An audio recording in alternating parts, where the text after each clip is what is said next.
হয়তো তারা তোকে চিনতে পারছে কারণ তুই তো ইউটিউবে ভিডিও করিস। Good morning to all of you. So আজকে হচ্ছে 25 ডিসেম্বর। সো আমি গতকালকে রামপুরহাটে এসেছি, তো হঠাৎ করে আমরা প্ল্যান করেছি যে আমরা যাব আজকে শান্তিনিকেতন মেলা। আর বোলপুর শান্তিনিকেতনও তো আমার মাসির বাড়ি। তো চলো দেখা হচ্ছে। তো সকলে আমরা রেডি হয়ে গেছি, আমি সবাই লাস্টে বেরোচ্ছি তালা ফালা দিয়ে। সামনে বাবা আছে, মা আছে, শাশুড়ি মা আছেন, অমিত আছে, ওর মেয়ে আছে। তো চলো, তারপর আরও বড় সড়ো কিছু প্ল্যান আছে, দেখতে থাকো। অবশ্যই ব্লগটা ভালো লাগবে, আর অনেক দিন পরে ব্লগটা আমি শুরু করছি। তো যাই হোক, চলো।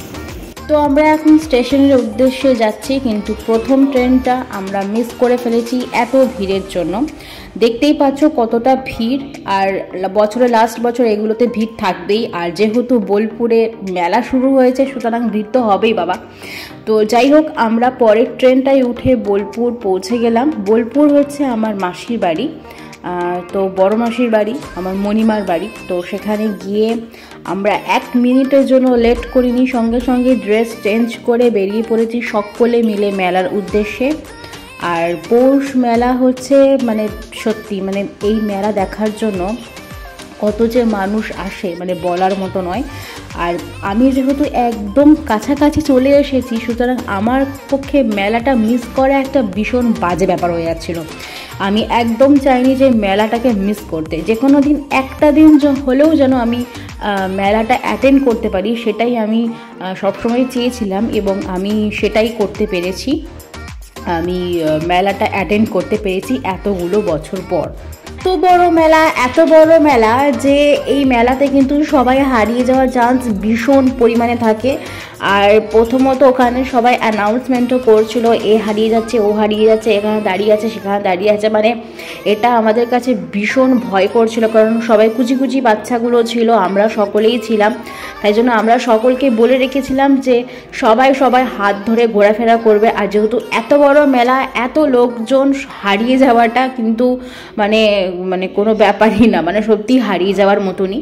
কিন্তু আমরা কেউ হারাইনি, জাস্ট তোমরা ভিড়টা লক্ষ্য করো যে কতটা ভিড় হয়েছে আর কত লোকজন। বেশ অনেক দিন পর এত বড় মেলা দেখে যেমন মনটা ভরে যাচ্ছিল, তেমন বেশ একটা ছোটোবেলাকার সেই ফিলিংসটা আসছিল যে ছোটোবেলায় আমরা যেরকম ঘুরতাম এই মেলাতে, যখন আসতাম, মা এটা কিনে দাও, মা ওটা কিনে দাও, এইটা কি সুন্দর, ওটা কি সুন্দর, এই সোয়েটারটা ভীষণ সুন্দর, এই পিকচারটা সুন্দর, এইগুলো মনে পড়ে যাচ্ছিলো। আমার বোনের সাথে এইগুলো ডিসকাস করেছিলাম, যেহেতু ছোটোবেলাকার কথাগুলো মনে পড়ে যাচ্ছে, আমরা বাবা মাকে কীভাবে জ্বালাতন করতাম এটা ওটা কিনে দেওয়ার জন্য। এই নিয়ে আমরা সারাটা ক্ষণই আনন্দ মজা ঠাট্টা করছিলাম রাস্তার মধ্যে, মানে মেলাটার মধ্যে। আর সবাই খালি বলাবলি করছিল, এই দেখিস যেন হারিয়ে না যাস, ঠিকঠাক থাকবি। তো যাই হোক, এখন ঠিক করলাম যে অনেকক্ষণ তো বেরিয়েছি, এখন একটুখানি গলাটা ভেজানো যাক, মানে একটু চা খেলে মন্দ হয় না। তো চলতে হঠাৎ করে বোন বললো চায়ের চুমুক থেকে চাটা খাওয়া যাক। আমি বললাম কেন? বললো যে এটা নাকি খুব নাম করেছে, মানে অনেকেই এর ভিডিও করেছে, ইনফ্যাক্ট ও অনেক ভিডিওতে দেখেছে যে এখানে চাটা নাকি খুব ফেমাস। তো চল একবার চাটা খেয়ে দেখি। তো সকলে মিলে আমরা চা নিয়ে নিলাম।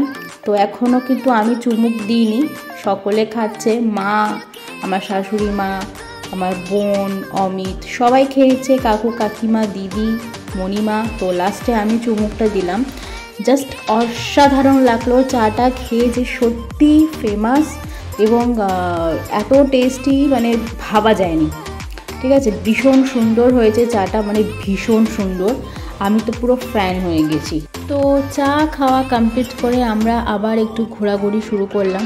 ঘুরতে আমাদের এই মূর্তিগুলো চোখে পড়লো, এত সুন্দর লাগছিল, মানে বলার মতো না, মনে হচ্ছিল সব কটা কিনে ফেলি। তো তারপরে আমি আর বোন এদিক ওদিক ঘুরছিলাম। ঘুরতে ও আমাকে একটা কথা বলছিল, সেই কথাটা একবার শোনো তোমরা। কোনভাবে তাকাচ্ছে, মানে হয়তো তারা তোকে চিনতে পারছে কারণ তুই তো ইউটিউবে ভিডিও করিস, মনে হয় ওরা ভাবছে যে একে ইউটিউবে কোথাও না কোথাও একটা মনে হয় দেখেছে। তো কথাটা শুনে আমার খুব হাসি পাচ্ছিল, কারণ আমি এখনও এত বড় সড়ো ইউটিউবার হইনি যে আমাকে দেখে কেউ সত্যি সত্যি চিনতে পারবে বলে।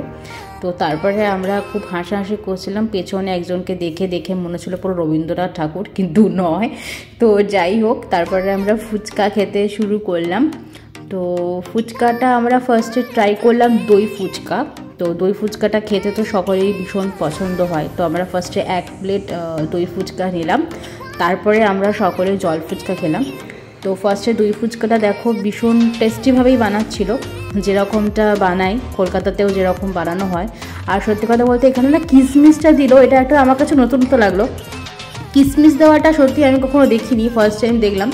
তবে হ্যাঁ, দই ফুচকাটা সত্যি খুব ভালো ছিল। তারপরে জল ফুচকাও খেলাম। খাওয়া দাওয়া করে বাচ্চারা একটুখানি বায়না করছিল যে নাগরদোলা চড়বে, তো জাম্পিং চড়বে। তো এখানে দেখতেই পাচ্ছ কত বড় বড় কত রকমের সব নাগরদোলা ছিল, কিন্তু আমরা কোনোটাতেই কোনো কিছু চড়িনি।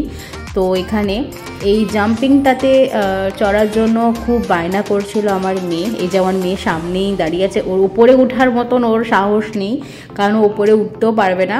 আর এখানে আমার দিদির ছেলেটা চড়ার জন্য খুব ওর বায়না করছিল, ইচ্ছা করছিল, তো ওকে চড়ানো হয়েছিল। ও বেশ বড় সড়ো, তো ওর জন্য এটা পারফেক্ট আছে, ও চড়তে পারবে। তবে আমার খুব ইচ্ছা করছিল এই নাগরদোলাটা চড়ার জন্য, কিন্তু যা ভয় লাগছিল যদি খুলে পড়ে যায়, আমার খালি এই ভয়টাই লাগে। আর এমনিতেও মানে পেছন দিক থেকে তো বাবা মা বলছেই যে না না একদম চড়া হবে না। আর আমার দিদি বোন এরাও কেউ চড়তে চায় না, ওরা সকলেই আমার মতনই ওরকমই ভয় পায়। তো যাই হোক, তো চলো, ঘোরাঘুরি অলরেডি শেষ। এবার আমরা বাড়ি যাব, বাড়িতে গিয়ে রান্না বান্না করবো, তারপরে খাওয়া দাওয়া করবো। অলরেডি অনেকটা লেট হয়ে গেছে, আর প্রচুর বড় মেলা, একবারে তো কভার করা একদম সম্ভব নয়। তো চলো তাহলে বাড়ি গিয়ে দেখা হচ্ছে। তো যাওয়ার পথে দিদি বললো চল একটুখানি ভাপা পিঠে খাওয়া হোক। তো ভাপা পিঠে খেয়ে আমরা বাড়ি চলে এলাম। তখন বাজে রাত 11টা। তখন আমাদের ক্রিসমাস পার্টি স্টার্ট হয়েছে। তো এত সুন্দর করে ডেকোরেট করা হয়েছে, আর কেকটাও কিন্তু বাড়িতেই বানানো হয়েছে, খুব সুন্দর করে বানানো হয়েছে এবং ডেকোরেট করা হয়েছে ভীষণ সুন্দর করে। আর এখানে 2 মেয়ে দাঁড়িয়ে পড়েছে, এটা হচ্ছে আমার দিদির মেয়ে আর এটা হচ্ছে আমার মেয়ে। আর কি বলবো, মানে এত সুন্দর লাগছিল না। আর এখানে আমার দিদির ছেলেটাও চলে এসেছে, সবাই মিলে এখন কেক কাটিং হবে, কারণ 12টা বেজে গেলেই তো পরের দিন হয়ে গেল, আর ক্রিসমাস ডে কখন সেলিব্রেশন হবে। তাই আমরা রাত্রি 11টার সময় এসেও ক্রিসমাস ডে সেলিব্রেশন করলাম সকলে মিলে।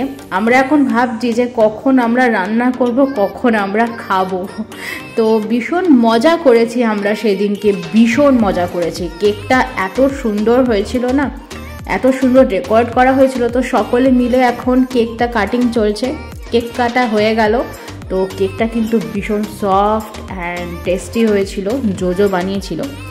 তো কেক টেক খাওয়া দাওয়া করে আমরা এখানে রান্না করতে শুরু করেছি। চিলি চিকেন হবে আর লুচি হবে। আর দিদি রান্নাটা করেছে, আমি দিদিকে একটুখানি হেল্প করে দিয়েছিলাম। আর এখানে মা আর মাসি সবাই মিলে লুচি টুচি বেলছিল। কখন রাত্রি প্রায় 12:30 থেকে 1টা বাজতে যায়, আর আমরা তখনও রান্না করছি, তারপরে আমরা খাবো। তো যাই হোক, খুব মজা করেছি, হই হুল্লোড় করেছি। এটাই তো জীবন, জীবন আমাদের একটাই, এবং সেই জীবনকে আমরা যতটা পারবো খুশিতে আনন্দে ভরিয়ে তুলব। তো এইভাবেই আমাদের 25শে ডিসেম্বর কেটে গেল। আমরা ভীষণ মজা করেছি, সকলে মিলে খুব খুব আনন্দ করেছি, একত্রিত হয়েছি, সব বোনেরা মিলে পার্টি করেছি। এটাই আমাদের কাছ থেকে সব থেকে বড় পাওয়া। তোমাদের কেমন লাগলো ভিডিওটা অবশ্যই কমেন্ট করে জানিও। আর তোমাদের জন্য আরও কিছু ভিডিও আসছে, তোমরা তৈরি থেকো, অপেক্ষা করো। তো টাটা, বাই।